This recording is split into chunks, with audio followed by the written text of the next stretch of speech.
twararyamanye kenshi gashoboka ni narabaye nk'umugore we. wirira tuza wihangane ntago biba byoroshye. ndamuzi nyine turaturanye ariko nta bindi none se byemera uremera ko yigeze kugukundaho? ivyo simbizi nyine ni ibyo to uko yabivuga kose uko ataba proud yanjye kose I don't care ntago ndi mubi ku buryo nzabura undi mukunzi. Yes, reka nongere mbaye ikaze kandi nizere ko mukomeje kugubwa neza mwe mwese mukurikirana ibiganiro bya Yawe TV umunsi ku munsi ndetse n'isaha ku yindi. Amazina banyita Eminyawe 2020 uranyerukira kuri Instagram yanjye umfollowing ubundi gahunda zibashe kugenda neza. Imbere yanjye nicaranye n'umukobwa mwiza cyane yambaye neza n'inzobe afite iminwa minini afite amaso Yes, n'umukobwa mwiza reka muhe ikaze mu kiganiro kuri kamera za Yawe TV. Umeze neza?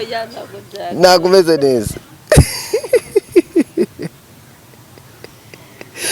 Cameraman, ibi bintu dukoze ntuzigere bikatinga kuko ndimo ndataka umukobwa mwiza w'irwa Gasabo, umukobwa usa na Mutesi Joli. Reka muhe ikaze mu kiganiro kuri kamera za Yawe TV. Murakoze. Umeze neza? Meze neza. Cyane. Ko mvuze se ngo umukobwa mwiza ukagira isoni? Ntazigira se. Ntazigira? Urazigira? Abakobwa b'iwacu Rwanda ko tuzi ko nta soni bakigira. Wowe uracyazifite? Ngenda cyazifite. Abatazigira ni ibihomora nyine. Ni ibihomora? Kandi we ntabwo uri igihomora. Ko mvuze se ibinwa minini ukagira ikibazo? Oya nta kibazo. Yes, rero reka nguhe ikaze mvuga ngo wibwira abantu bakurikiranye ibiganiro byacu. Murakoze. Amazina yanjye nitwa Niki Sandra. Sanda wakongereye akajwi. Nitwa Niki Sandra. Sibyo shushu be. I'm not your shushu be.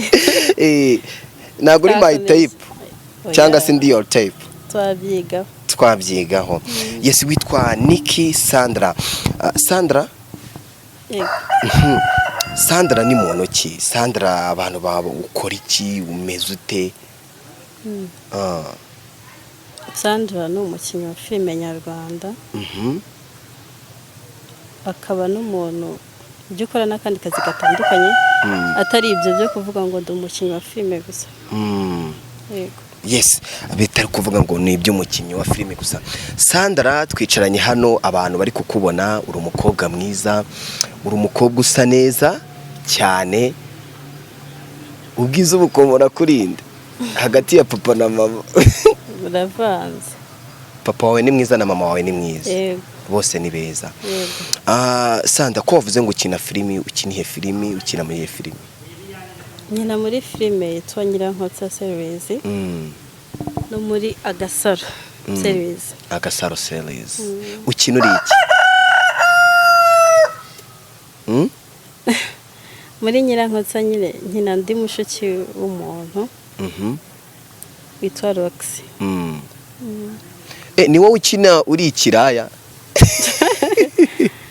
Niko numva bavuga nanjye. Ako se wenda kabafana banyu bakunda kuvuga ati iyi role umuntu bamuhaye akayishobora wenda ni nakabari no mu buzima busanzwe ko abantu wenda bavuga ati nimba ukina uri ikiraya no mu buzima busanzwe umuntu aba ari ikiraya. Biba ari ibyo cyangwa ntabwo bari byo baba babeshya? Ndagira musobanurire kuri ako kantu. Oya, ibyo nta hantu bihurira ariko abantu batazi bya sinema bumva ko ikintu umuntu yakinye n'ubundi aba ariko asanzwe ameza ariko nta hantu bihurira. Kubera ko nyiri gukora filime warakureba kareba visage yawe akavuga wakina ibi bikajyana. Ntabwo ari twebwe abakinyi, ntabwo ari twebwe duhitamo uko dukina. Ahubwo director we niwe ukurira akavuga ngo yirore uyikinge byajyana. Ubwo rero gukina umuntu agaragara nk'indaya cyangwa umuntu uri sexe ntabwo biba bivuze ngo mu buzima busanzwe asanga ngo ari indaya hoya. Ntabwo bivuze ngo niba ukinye uri umwicanye no mu buzima busanzwe uri wica abantu. Hari igihe n'umubu utawica ariko kuko aba ari akazi kandi ubikunda uba ugomba kubikina. Yes, wowe ubwawe noneho ndashaka widefinise wibwira abantu. Wowe ubwawe widefinishe uri muntu ki? nturindaya uri umukinnyi wa filime idefinise noneho uvuga ati bavuze ati ugiye kwiga mu ishuri ariko buri muntu agiye kwidefinisa niki yakwidefinisa gute idefinise tukumva niki rero ngendo umuntu ukunda gusenga ubaha Imana n'abantu nawe akiyubaha ntabwo ndindaya kuko ntabwo nakwicuruza nta n'ikintu cyagura ubuzima bw'umuntu ariko ruki yanjye yo igaragara nk'indaya kandi nyine ntabwo nabyikuraho ariko wabashije kumenya cyo twabaye inshuti abazi ngewe nyawe ko ntandukanye n'uwo muri filime rero icyo nabwira abafana banjye rwose ntabwo ndindaya ndi umukobwa ukunda gusenga ahubwo nyine ukunda gukina filime ni impano yanjye rero iyo ukunda ikintu ntabwo bakubwira ngo ukine iki ngiki ngo ucyange icyo gihe ntabwo waba uri umunyamwuga nta nubwo waba ubikunda yego ko muri filimi ukina ugaragaza tatuwaje ufite ku mubiri wawe rimwe na rimwe tatuwaje wazishyizeho kubera ko ari ugukunda filimi cyangwa se bitewe na rero wari ugiye gukina cyangwa washyizeho tatuwaje ari ukuzikunda mu buzima busanzwe nkunda tatuwaje mba numva nzanashyiraho nyinshi zishoboka rero gukina ngaragaza tatu nyine director wanjye yansabye gukina ndi umukobwa uri sexe wambara ibintu bigaragaza umubiri we ubwo rero ntabwo nari kumusuzugura kandi kuba narakinye iyo role nkanabishobora ubwo yari yahisemo neza yari yabibonye ariko kuba narashyizeho tatu nta hantu bihurira na role nari ngiye gukina oya tatu nari isanzwe nzifite ahubwo nza gukina bansaba kuba nazerekana yego kuguha role igaragaza bimwe mu myanya yawe kugize ntago bishobora kuba byagutesha agaciro muri societe y'abantu uhorana nabo cyangwa abantu mugendana cyangwa na famille yawe oya ntago bintesha agaciro kuko n'ubusanzwe nanjye ndazigaragaza nkunda kwambara imyenda izigaragaza kuko ndazikunda ndi proud yazo ntago ndi wa muntu ujya gukora ikintu ngo agihishe nta nubwo nagiye kuzishyiraho ngo nzihishe nashaka ko zigaragara kuko zimwe zifite message yego nka tatuwaje ufite ahantu uvuga ngo iyi tatuwaje iragaragaza message nshaka gutanga ni tatuwaje iramagana he wayiteyeho ryari yego mfite tatuwaje hano y'amazina ya papa wanjye hari amazina ye yose hakaba hariho na message nyine ivuga ko mukunda nta mwibagirwa ubwo rero nk'iyo ni message nta nubwo nayisiba mba nshaka ko inagaragara kuko nyine hari impamvu nemewe ko bantobora kugira ngo mbabare kubw'urukundo umukunda niyo mpamvu iyo message nashatse nyine ko buri muntu wese yayibona yego indi nta yindi ifite message izindi zose ni izawe izindi nizo nishyiriyeho nyine bitewe n'ahantu nari ngiye kuzishyira mbona byamacinga wenda reka mite nkubita mbangura wenda nsimbukeho gatonya nimba uwabasha kwishyiraho tatuwaje Sandra afite umukunzi nta mukunzi mfite kuri umukobwa mwiza kubera icyo udafite umukunzi iby'ubwiza nta hantu bihura no kugira umukunzi kuko n'ababi sibye ko nta n'umuntu mubi ubaho ariko n'abandi bagira abakunzi ibyo rero nta hantu bihurira waramwigeze se naramwigeze sibye ko ubu ngubu ntawe uhari mwaratandukanye twaratandukanye yaranyanze byagenze ute Sandra byagenze ute wenda reka si ukwinjira muri private life yawe ariko wenda nimba ni gute umuhungu yakwanga umukobwa umeze nkawe n'undi wari wese yamwanga ariko byagenze gute nimba atari ibanga ukuntu byagenze nyine uwo muhungu naramukunze ariko ntiyizere ko mukunda kumva ko ntamukunda rero nyuma tuza gukundana ariko nyuma binsigamo antunguye njye ntanabishaka ubu byaranambabaje cyane nyine ariko narabyakiriye sa byagenze gute ko mbona sigize agahinda yego ngize agahinda nyine kuko njye namukundaga ariko we ntabibone ntabyizere cyane ko iyo uri umusitari ntabwo umuntu yizera ko umukunda uri umwe bavuga ngo ufite abashuga dadi ibiki n'ibiki niyo mpamvu bimbabaje mwakundanye ryari wenda hari abantu bahita bavuga ati ko se ni gute umuhungu yasiga umukobwa mu rukundo ararumusanzemo ni wowe wamwitereteye se cyangwa umuhungu niwe wakwitereteye byagenze gute niwe wanterese mbanza nyine no kubyanga numva ntashaka gukundana kuko nari maze umwaka nta mukunzi ufite kubera kutizera nyine urukundo arantereta nabishidikanya ko bitabaho nza kumwemerera ariko ikintu cyambabaje nuko nabitesheje agaciro akansiga muri urwo rukundo yanshyizemo ampatiriza kuko byamutwaye igihe nyine ntereta narabyanze nabyizeye nyuma aza kumbabaza mbese ni ibyo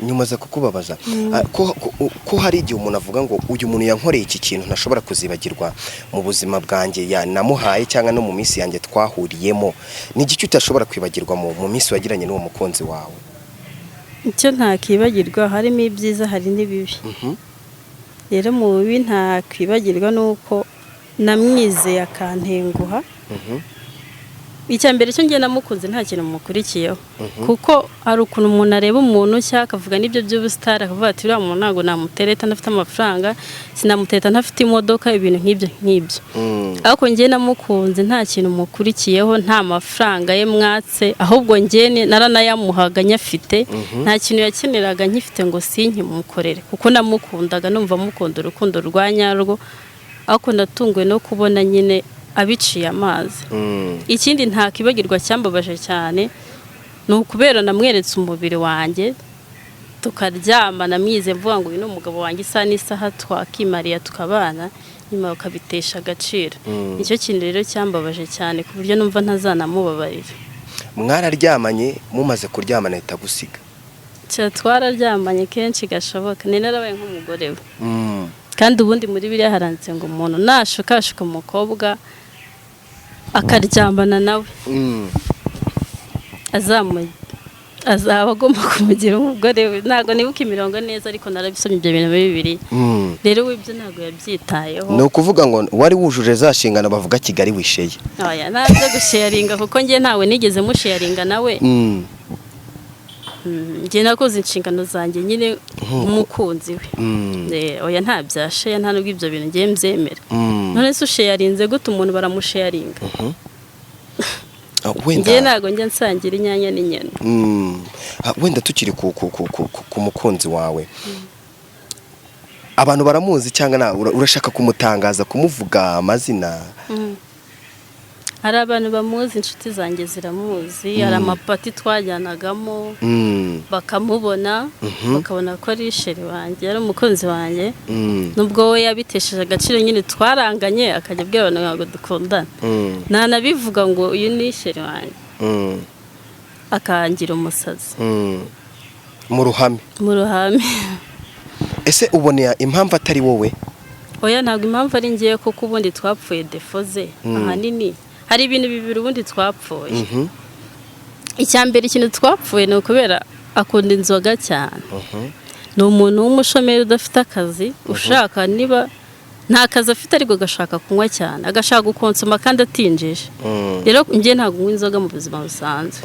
rero ibyo twarabipfuye cyane buri gihe nkumva ngo yagiye kunywa inzoga yatashye nijoro n'amasaha yo kunywa yo gutaha yarenze mu bwako njye ibyo ntabishobora noneho rero we kunyikura kuko yari abonye ko ntari kumushyigikira muri aya mafuti ye ashaka impamvu nyine yandeka ikindi kintu cya kabiri twapfuye muri iyo minsi dupfuye ibyo ngibyo ngiye namufashe ari kumwe n'umukobwa ako ntabwo bari baracyamaye nyine namufashe ari kumwe n'umukobwa kubera turaturanye inzu ku yindi naraje nari mvuye ku kazi nsanga ari kumwe n'umukobwa bari kunywa amayoga ibintu nk'ibyo mubajije suriya ninde aransuzugura yanga kubimbwira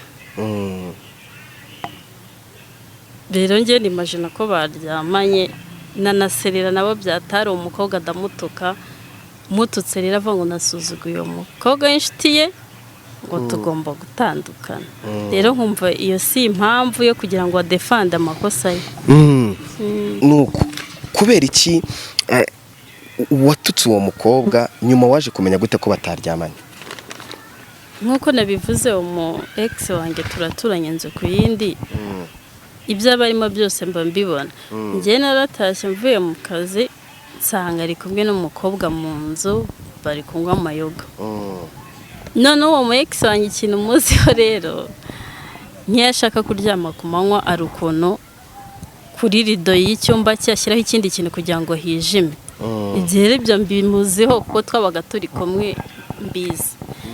Ngiye kubona rero mbona gutyo yahashyize ikintu yahashitinze.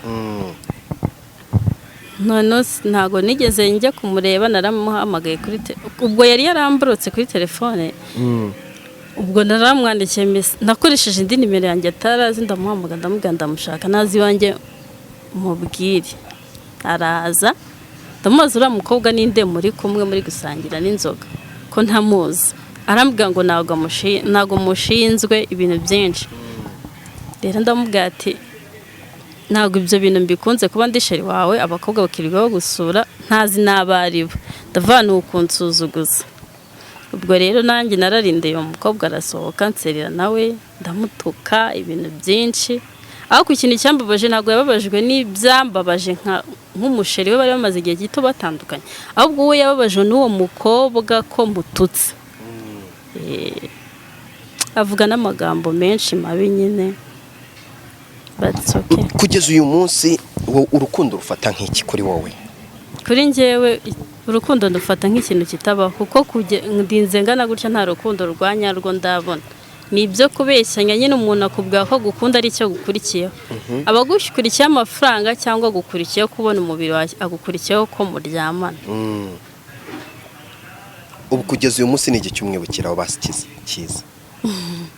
Ikintu cyiza nyine mukurikiraho, ikintu cyiza mwibukiraho ni ukuntu yajyaga ntekera ziguteka nyine byatari. Mba numva mperuka kurya ari uko yantekeye. Nibwo uba wumva uheruka kurya neza. Urakifuza se ko byibura mwasubira mu rukundo? Oya, ntabwo mbyifuza kuko yaransuzuguye cyane. Ntabwo mbyifuza. Ese umuntu ni gute asuzugura undi? Duhe kuntu umuntu asuzugura undi mu rukundo. Ni gute umuntu asuzugura undi mu rukundo? Ukuntu umuntu asuzugura undi mu rukundo, niyo umuntu mwaratandukanye cyangwa mwaragiranye ibibazo, ngiye mba numva ko uwo muntu wakomeza kumwubaha. Niba mwaragiranye ibibazo ariko ugakomeza kumwubaha mu bantu cyangwa atari abantu, ariko we yahise yibagiza ibyiza byose twagiranye, aha agaciro iby'ikosa nkoza ku kanya. Ariko ngiye kunakumva ko umuntu yakuba mu mukunzi we cyangwa umuntu bakundanye, nuko nyine mwakubana hagati yanyu. Ariko we yarananutse imbere y'uwo mukobwa, imbere y'uwo mukobwa yaravuze ngo ngiye ndindaye, ngo ntabwo yantereta ngo ndindaye. Rero nibaza ukuntu umuntu yita umuntu indaya baryamanye, ubwo baba ari iki? We se aba ari indaya? Uwo mukobwa se yarameze gute? Nta n'ikintu yandusha. Noneho ntibanakundanaga wenda ngo numve wenda ngo yabivugiye ko ari kumutereta. Nihe souvenir wumva utazibukana wumva udashaka kuzibuka kuri we? Kuri we? Ni igiki wumva udashaka kuzibuka kuri we? Ni igikira. Cyangwa byose ubitekerezo kumva ni show? Oya, ntago byakunda, byose byari show. Nta nubwo nicuza kuba, nubwo yambabaje ntago nicuza kuba twarakundanye, kuko urukundo rwe rwambereye rwiza, runyibagiza ibintu byinshi. Nta souvenir mbi mfite kuri we. Kuki wifuje kubishyira hanze? Nicyo kibazo cyane nahita nkubaza. Yego. Impamvu nifuje kubishyira hanze rero ni iki? Ni ukubera ko we nigeza aba proud yanjye ngo nyine yumve ko twakundanye, niyo abantu bimubajije arabihakana. Kuko n'imbere y'uwo mukobwa yarabihakanye, ariko abaturanyi bari babizi, bavuga tubizi ko mukundana. Ikindi hari amafoto yanjye nawe. Je nifuje kubishyira hanze, nshaka no guha message abandi bantu bakundana ko niba umuntu agukunda ujye ushishoza neza, ubanze urebe neza niba agukunda. Kuko abahungu murabeshya, mukabeshya umuntu akabakunda, akabiyereka wese, kandi hari icyo mwishakira. We icyo yashakaga yarakibonye. Yashakaga iki? Mbona yarashaka kuryamana nanjye. Kubera ko twararyamanye, arishimisha, arangije aragenda. Ako nawe warishimye? Njyewe narishimye, mbiha n'agaciro, nkumva ko njyewe ni nko kuryamana n'umugabo wanjye. Yego. Ariko we nyine yahise abyibagirwa ako kanya. Ariko se ikibazo wenda cy'amatsiko, niwe muhungu wa mbere mwari muryamanye? Oya, ntabwo ari wo muhungu wa mbere twari turyamanye. Ahubwo ikintu cyanambabaje cyane, njyewe nari maze imyaka myinshi nta muntu turyamana mvuga ngo ngiye gukizwa gusa ntegereze isezerano ry'Imana igihe rizasohorera kuko njye ndasenga mu buzima busanzwe. Umuntu usenga rero hari amasezerano aba afitanye n'Imana, hari ibintu Imana iba yaramubwiye. Rero yaraje atuma nica amasezerano yanjye arangije aranansiga. Ahanini ubundi igihe nicyo cyambabaje. Yego. Ni ukuvuga ngo Imana yarakubwiye ati nzaguha umugabo ariko nusambana bizabipfuye. Ubu ndajya nzanagumirwa. Jamuramuha amasezerano yakasariye. Arayica. Ubu ni iki kintu kijya kikubabaza? Nicyo kimbabaza mbavuga se ubu ngubu uwo mugabo Imana yanyemereye basi nzamubona. Nk'ubu nk'aka kanya wenda uramutse ugiye nko kwipimisha ugasanga wanduye agakoko gatera sida. Wabyakira gute?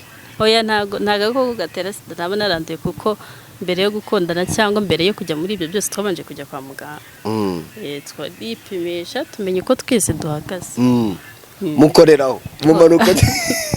Oya ntago kwipimisha bivuge kujya n'abandi bantu babyumve.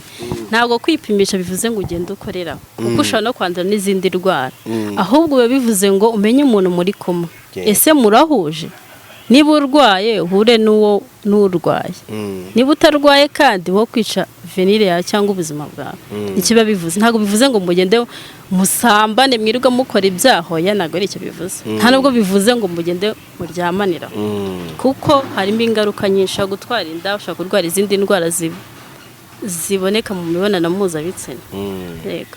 Nk'ubu uyu munsi aka kanya twicana mu kiganiro wumvishije telefone waraguhamaga akakubwira ati ndifuza yuko dusubira mu rukundo kandi ndifuza yuko mbabarira. Uyu munsi ndifuza ko tubana. Wabigenza ute? Ibyo ngibyo ndabizi ko bizaba kuko baranabimpanuriye ko azangarukira. Bibwirwa n'abantu batandukanye. Ibyo ndabitegereje. Oya wowe se wahanuriye.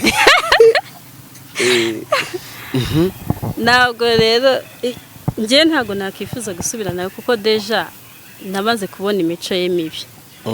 Imico ye mibi kuba kuza inzoga akaba ari wa muntu ushobora kurara mu kabari yinywera inzoga akaba ari wa muntu ushaka gushakisha niba abasore birirwa bicaye akishyira yakumva hari irinya akishyira ku cyangwa akajya kumva. Ntabwo rero twashobokana kuko ngenda umuntu ukunda gukora nkumva ko no twakundana nawe yajya gukora tugahuriza hamwe. Rero ntabwo twashobokana kugeza ubu ntabwo nakifuza ko twabana. Yego. Umuji wumva ari nye agakaraba akavuga ati niteye ku cyangwa ndagiye gushaka. Aho hahiye hose. Ramuhamagara. Umutipe mukuru ufite nk'imyaka 30 akeneye guteganyiriza abana be, akeneye gushaka ko azabaho ari gukodesha ntago ba mu nzu ye cyangwa iwabo akamara nk'imyaka 3 nta kazi ashaka. Aba mu nzu ye. Ntabwo inzu ari arakodesha ariko kamara hejuru y'imyaka 3 yirwa yicaye ahubwo yakumva aho hahiye akajyayo. Yes, hari umuntu wahita yibaza ikibazo kimeze gute mu gihe cyose mumaze igihe kingana gute mutandukanye? Nta gihe kinini kirashira, harenda gushira nk'ukwezi.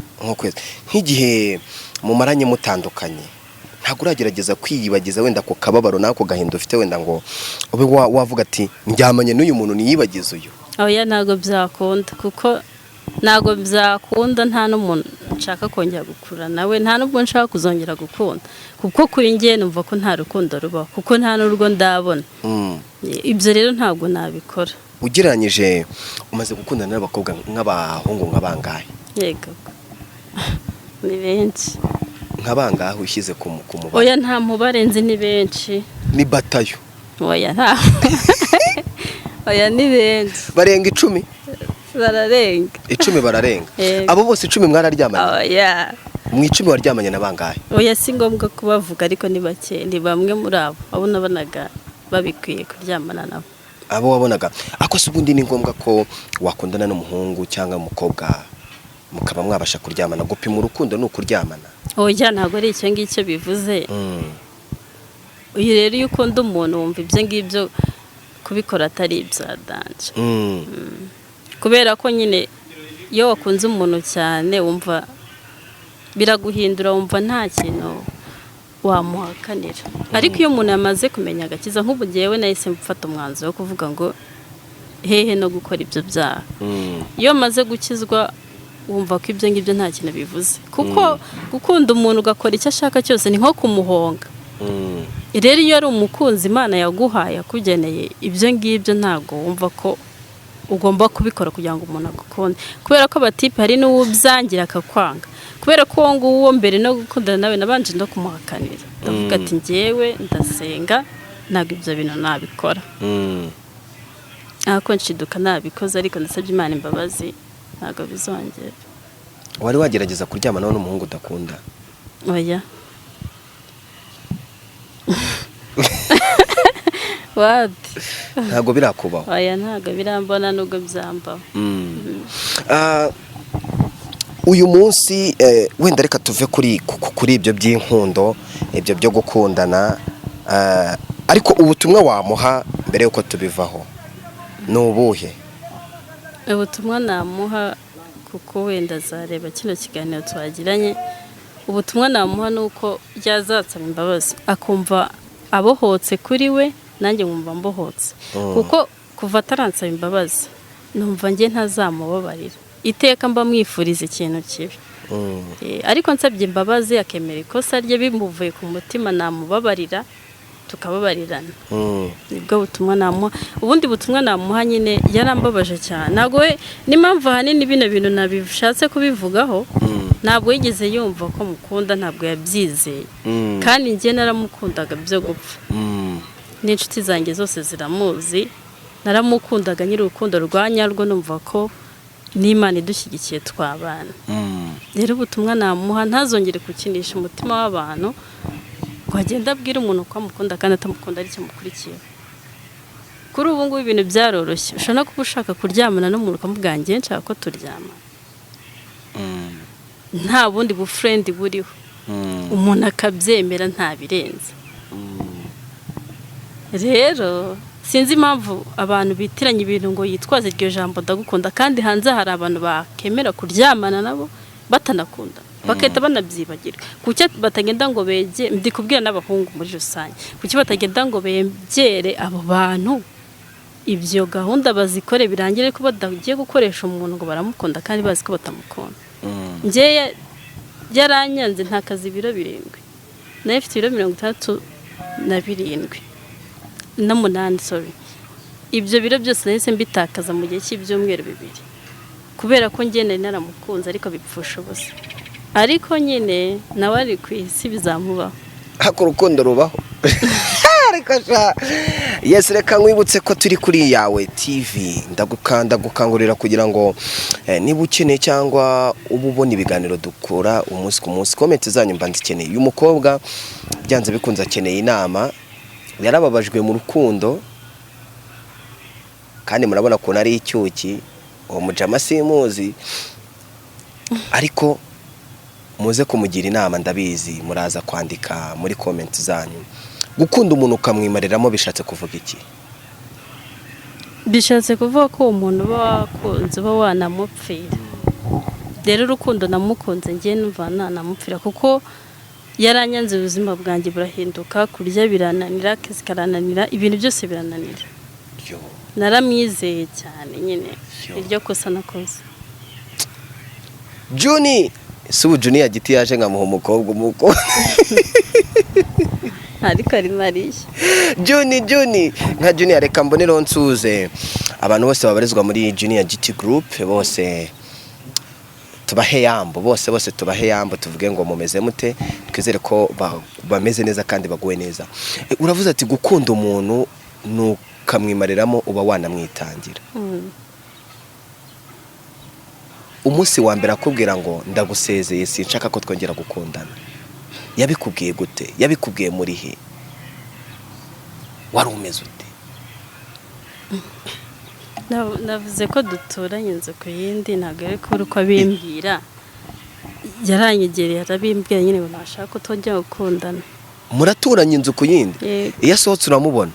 Yasohoka ukamubona? Hakinjira akano kakabona? Oya ntabwo namuteza urubwa, ngenda cyamwubaha nubwo yambabaje, nta bana yinjiza pe. wapi icyo wapi ariko buri munsi ndamubona iyo mbyutse ndamubona ntago bwakira ntamubonye. usigarana yihemaje Birambabaza cyane nyine iyo nkomeje kumubona nzi ko namukunze wakanyanga. imuka muri quartier rero. Yego nzabyiga. urumva atari umuti Niwo muti kuko kuntu ndi kukureba gutya mba mbona n'umunsi umwe wazabyuka ukaniyaho. Aya ntago nabikora. Ntabwo nabikora, narabigerageje biranga, burya umuntu apfa igihe cye cyageze. Ako jama yitwa ngo iki? Ngo ngiye muho butumwa. Yitwa Muvunyi Theo. Muvunyi Theo. Muvunyi Theo wo kabyarawe uyu mukobwa aragukunda. Hari abantu babona dukora bino biganiro bakagira ngo nagatwiko ariko byanze bikunze urababaye. Cyane. Ubaka kanye ndumva mise nifuza kumuhamagara kuri telefone. Urama nimero ye? Naiga nacyo. Ngewe bame telefone yanjye Muvunyi ngiye muhamagara. Nukuri ko Imana urababaye. Izina ry'Imana urababaye kandi urukundo ukunda Muvunyi ni urukundo ruri seriye. Ni urukundo ruri seriye mana yanjye. Ni urukundo ruri seriye. Reka mite mboneraho mbwire abajama b'inshuti zacu cyangwa se abajama natwe bijya bitubo kandi tujya tunabikora tukagira ngo turi gukora ibintu bizima kandi ari ibintu by'amafuti. Urukundo ruravuna kandi urukundo rurahenda. Reka tukubwire ngo wihangane kuba waje kuri yawe TV byanze bikunze abakunze bawe barakureba nanjye ndi kukureba kandi nzi uko we na Muvunyi muzasubira mu rukundo byanze bikunze. We na Muvunyi muzasubira mu rukundo. Wirira tuza wihangane ndabizi we na Muvunyi muzasubira mu rukundo sibyo? Ntago biba byoroshye.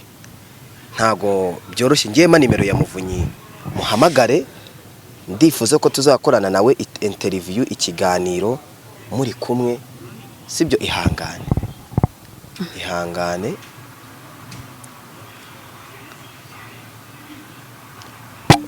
Tuza wumve utuje nimba umva kurira ari byo biri bukuruhure urire rwose amarira yawe arangire ubundi twiganirire.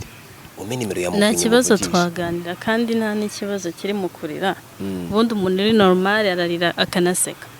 Nibyo bigaragaza umuntu wanyawe ufite n'ubumuntu. Yego. Wama nimero ya Muvunyi ngiye nkamuvugisha tukumva Muvunyi icyo abivugaho ngenda muhamagara. Harahiye. Harahiye. Harahiye. Harahiye. Muvunyi muvugishe twumve ikintu abitekerezaho cyangwa se nawe n'icyo abivugaho.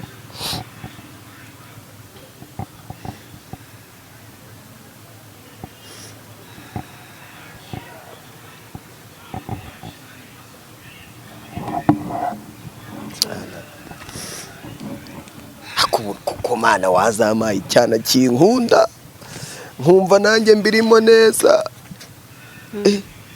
Kandi mubipfusha ubusa.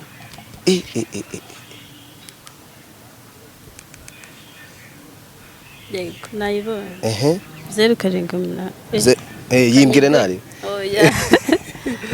Oh lolo hananditseho ngo baby love. Baby love nanjye kuyivuga. Tazamutesha umutwe. Nazamutesha umutwe.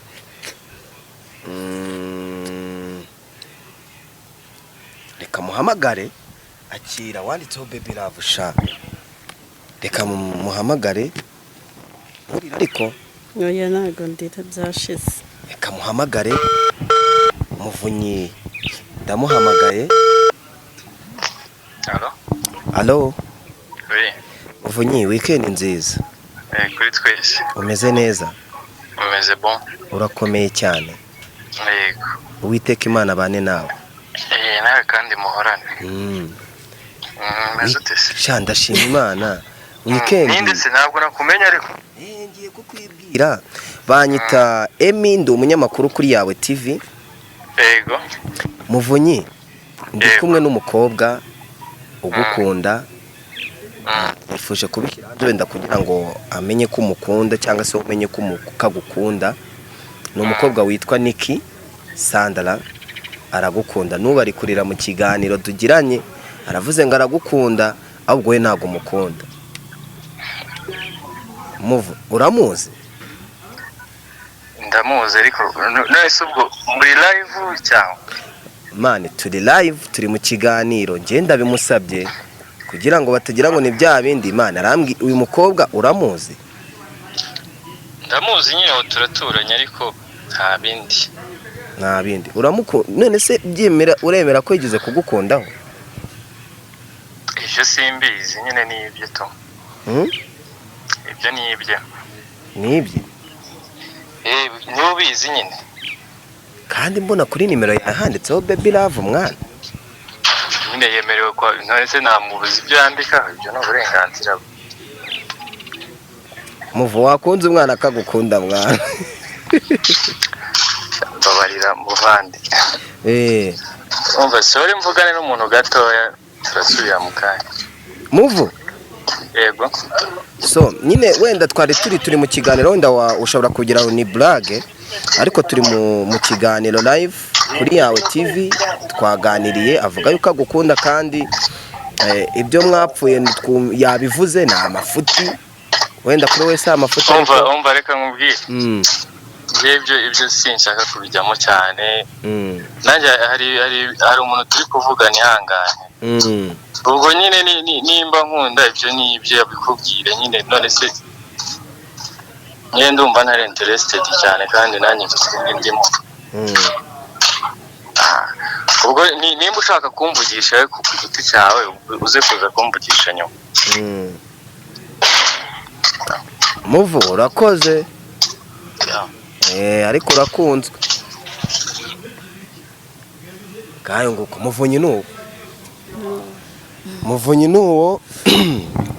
Reka mite mboneraho nanasoza ikiganiro. We ijambo rimwe kuba wumvisha ibyo muvunyi yivugira. Ndatunguye cyane nyine kuba kugeza na n'ubu ntago yemera ko basi ndi no mu ex, kuko we nyine avuze ko dutoranye nta kindi kintu avuze. Nakabaye nishima basi avuga ni ex wanjye, ndamuzi nk'umuntu twakundanye. Ariko it means ntago ari proud yanjye, but it's okay. Bibaho nyine ko umuntu yibeshya ku muntu. Kandi icyo navuga buriya yabaye umwarimu wanjye, hari ibyo yanyigishije wasanga nyine ari ikigeragezo nagomba gucamo kandi ntago nagomba kugicika. Nta n'uwamenya, wasanga muri uko kubabara kwanjye ariho umugisha wanjye ugiye guca. Rero kuba atinyutse kuvuga live akavuga anzi nk'umuturanyi we, ntavuge ko anzi nk'umu ex we, njye ntago bimbabaje. Yego, hari n'icyo bizagaragaza, kuko ngiye kuba nyihakana ntago nakundanye nawe, hari ibimenyetso byinshi mfite ko nakundanye nawe. Hari abantu bazi ko twakundanye, hari abo we yibwiraga ko ndi sheri we. Uko yabivuga kose, uko ataba proud yanjye kose, I don't care. Ntago ndi mubi ku buryo nzabura undi mukunzi. Kandi ngewe ku Mana narakiranutse, namukunze nta kintu mukurikiyeho, nta n'ijana rye nzi. Nakubwiye ko ngiye narengagaho nka mama amafaranga, yaba ari ikintu akeneye nkavuganishije wanjye ndi gukorera nkakimukorera. Rero ibyo byose niba bitesha agaciro nta kibazo. Kandi navuze ko yambereye umwarimu wanjye kandi ndize neza. Buriya hari ibyo byanyigishije, ntago undi muntu yaza ngo ambeshye ngo bikunde. Kandi namushimira ko yambereye umwarimu mwiza, yarakoze. Ubu ugiye gukora iki? Kuki mutekereza watakwibuka? Niko nyine abahungu mumera, nibuka umuntu muri mu gitanda gusa, ho haba hahiye. Umuntu akakugabira n'ibyo adafite. Ako nta kibazo. Icyo ngiye gukora, ngiye gukomeza ubuzima bwanjye, kuko ubuzima nyuma yo kubabara, nyuma y'agahinda n'umubabaro, ubuzima burakomeza. Ngiye kubuza gahunda zanjye, mwihorere. Navuze ko kiri ku isi nawe izamwigisha, ashobora kuzahura nawe n'undi umunyigishiriza nk'uko nawe yabaye umwarimu wanjye. Yego. So shira agahinda, igihe nikigera Imana izaguha uwo yakugeneye.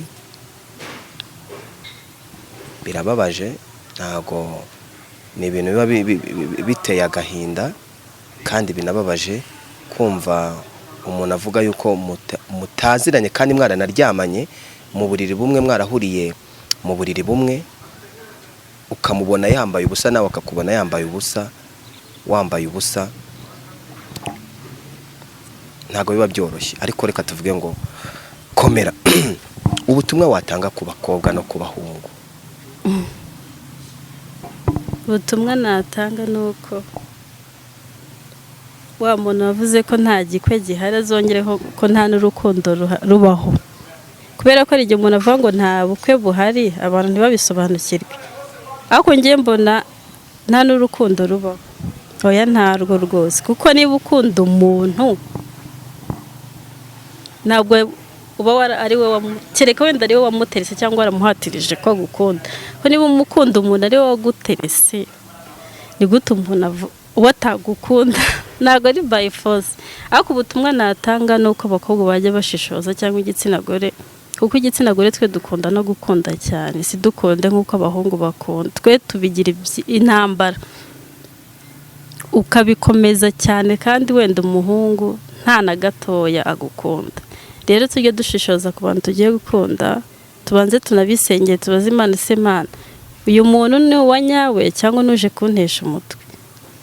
Niyo nama nagira abantu muri rusange. Abajama sicyo nababwira, nta kintu navugana nabo. Ubu nahise mbona ko abajama bose ari bamwe, ari abafeke. Ariko ni gute umuntu yakwambariye ubusa imbere yawe agakora igishoboka cyose ngo wishime ariko ntunyurwe? Kubera ko ndabizi neza nta n'uzamushimisha nk'uko nabikoze. Meko akunda umuntu nyine atanyurwa.